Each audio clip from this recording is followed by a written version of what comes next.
Today, I'm going to give you everything you need to know about the Roth IRA, this incredible account that I believe every working individual should have. So let's start with, what is a Roth IRA? Well, most of you are probably familiar with a 401k or a 403b, as I would say. They are two of the most talked about retirement savings accounts. But little did you know that there are many different accounts, different retirement savings accounts out there that can help you save and invest even more, like the Roth IRA. So a Roth IRA is an IRA that allows earned income individuals, keywords earned income, to save up to a specified limit each year set by the wonderful government of the USA. The Roth IRA was established by the Taxpayer Relief Act of 1997 and named for its chief legislative sponsor, Senator William Roth of Delaware. Big thanks to the late senator. The key attribute of Roth IRAs is that the contributions made by a qualified individual would be with after-tax dollars. So if you qualify to have a Roth IRA, then any dollars you have laying around can be used to fill up a Roth IRA. Now, an important question to ask is, how much can you save per year? This can change from year to year, but in 2024, a qualified individual can contribute up to $7,000 per year and $8,000 if the individual is 50 years old or older.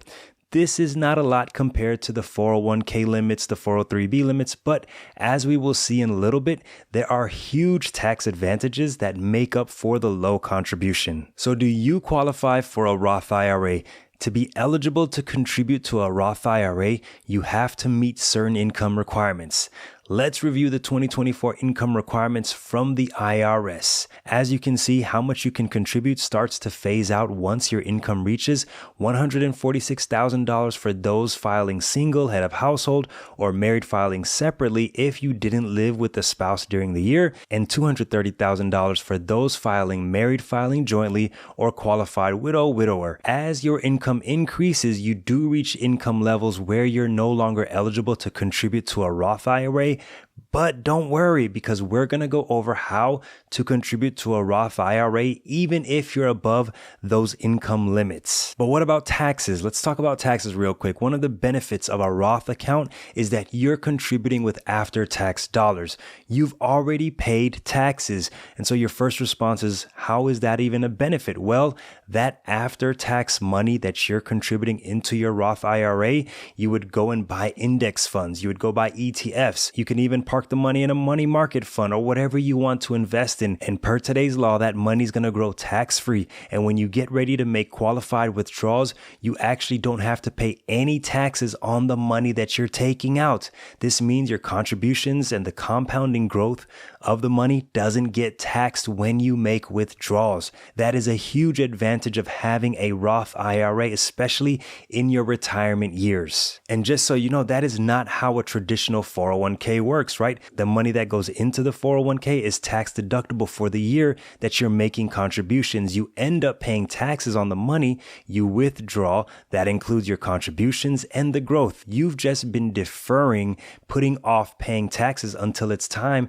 to take the money out after that eligible age. Similarly, a traditional IRA works the way a 401k does. But with a Roth IRA, you don't pay any taxes on the withdrawals from what you contributed or the growth. So all the research I've done says there is a small chance that the government could change this. However, this is very unlikely, as politicians typically wouldn't do anything to lose support of their constituents. If it did change, trust me, every personal finance YouTuber and personality is going to talk about it on TV and the news, on blogs. So make sure you subscribe to this channel and also continue to check with a tax professional. So how do you open a Roth IRA? Well, the easiest way that I have found to open a Roth IRA is at a brokerage company like Vanguard, Fidelity, Charles Schwab, just to name a few. My wife and I, we have our Roth IRA with Vanguard, and honestly, we're very happy with it. Really take the time to consider what you're looking for from the place that you're going to open a Roth IRA. We're with Vanguard, but we have family members who are with Charles Schwab because they have brick and mortar locations. They can go to a Schwab branch and get get the help they need, especially if I'm not available in person with someone who's going to be able to sit down with them and get them the help they need. So one of the big questions that you see often is, what if your income is not eligible for you to be able to get a Roth IRA? As we discovered earlier, it is true that some of you are ineligible to have a Roth IRA and directly contribute to it. This is where one of the greatest financial hacks comes into play. I am not kidding. It is called the Backdoor Roth conversion. So a traditional IRA doesn't have any income restrictions the way a Roth IRA specifically has. However, there are income limits to get the contributions that you would make to a traditional IRA deductible on your taxes. So if you are above that income limit, the money that you put into a traditional IRA is going to be with after-tax dollars. Now, the government currently allows us to take those after-tax dollars in the traditional IRA and convert it into the Roth IRA after the money that we've contributed into the traditional IRA has cleared. So the basic steps that I follow to complete a backdoor Roth conversion at Vanguard is, first, I open a traditional IRA at Vanguard or whatever brokerage firm that you're going to choose. Then you open a Roth IRA. So you're going to need a traditional IRA as well as a Roth IRA. Now, you're first going to contribute whatever amount up to the yearly limit into the traditional IRA, preferably the full limit at once at the beginning of each year.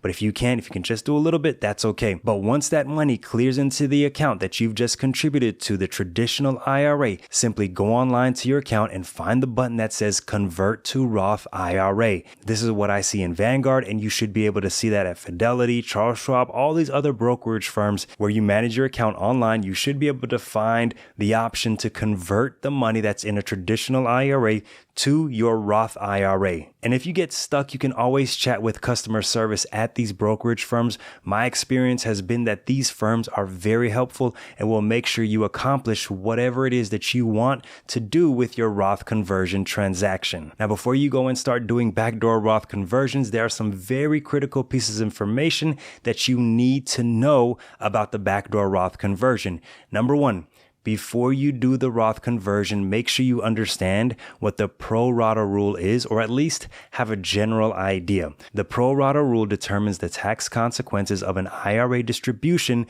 including a Roth conversion, based on the value of all your IRA accounts aggregated together. Why is that important? Because if you have post-tax $7,000 in a traditional IRA, you're planning to convert to a Roth IRA, but you have one other tax-deferred IRA account like a SEP IRA or a simple IRA, the money in that account will affect what you may end up having to owe when you file taxes. For example, let's say between your traditional IRA and SEP IRA, you have $100,000. You want to convert the after-tax $7,000 in your traditional IRA, so you do. Now you have $93,000 left in your SEP IRA. Now follow me with this math. When you file taxes, 93% of the $7,000 that you converted, which is $6,510, would be considered taxable. Basically, you don't want to have any other IRA out there with pre-tax dollars. The government buckets all your IRAs when they're trying to calculate how much in taxes you would owe for that conversion. So it's not like you're just taking the after-tax $7,000 and converting it. No, you're actually converting $7,000 of the total amount of your IRAs, including your pre-tax dollars and your after-tax dollars. So that's really important, because when it comes time to file taxes, a lot of people get caught up with having to pay taxes on the $6,000 or $5,000 or whatever that percentage is of the money that's pre-tax dollars in your other IRAs. Now, if you didn't have any other IRAs, you just had that traditional IRA that you opened and had after-tax dollars, you would owe nothing for the conversion if the only IRA you had was your traditional IRA that you just contributed to. And before you start moving money around, you definitely want to check with a tax professional, financial professional, who's going to help you make the right choices with your simple IRA, your SEP IRA, so you don't have any large tax bills. So don't convert any of that money just yet, just to do this backdoor Roth conversion, because you may end up paying more in taxes than you would have if you just let the money sit there and worked out some strategy to get that money into a 401k or some other tax planning strategies that your tax advisor could help you with. Another important thing to remember when it comes to taxes, make sure you file Form 8606 with your taxes reporting your conversions. Whoever is doing your taxes should know about this form, and if they don't, well, that might be a problem, and you'll probably want to consult with another tax professional, whoever that may be. Just from my experience, I know with TurboTax, they auto-populate, auto-fill that form with you and include it with the tax preparation that they do for you. So just check with the tax company, the tax professional that you're working with, to make sure that they file an 8606 form with your taxes showing that Roth conversion that you did for that tax year. Now, some other important things to consider. Number one, there is an age requirement to withdraw the money, and that is 59 and a half. Very important to note also is even if you're 59 and a half, you still have to consider what's called the 5-year rule.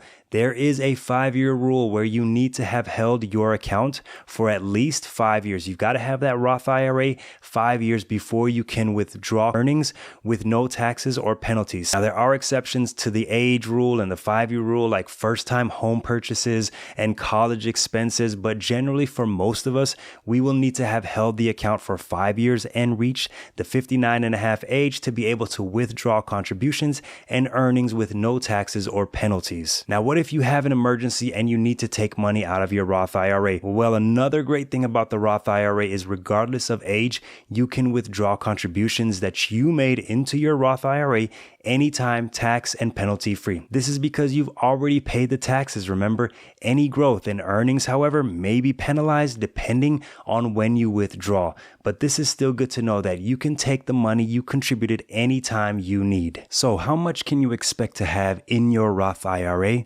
Well, that depends on how much you invest and what you invest in. But if we take the 2024 contribution limit of $7,000 and divide that by 12, we get approximately $583. If that's all you ever contributed and invested in a low-cost, broad-based index fund or ETF that tracks the S&P 500 index or the U.S. total market, there's a good chance that you'll earn an average annual rate of return of 10% over a 30-year period, which equates to $1.3 million. The Roth IRA is a powerful investment account that you can open today, but there is another account that you really want to know about called the HSA. The video on the screen will teach you more about it. Click on it and I'll see you over there.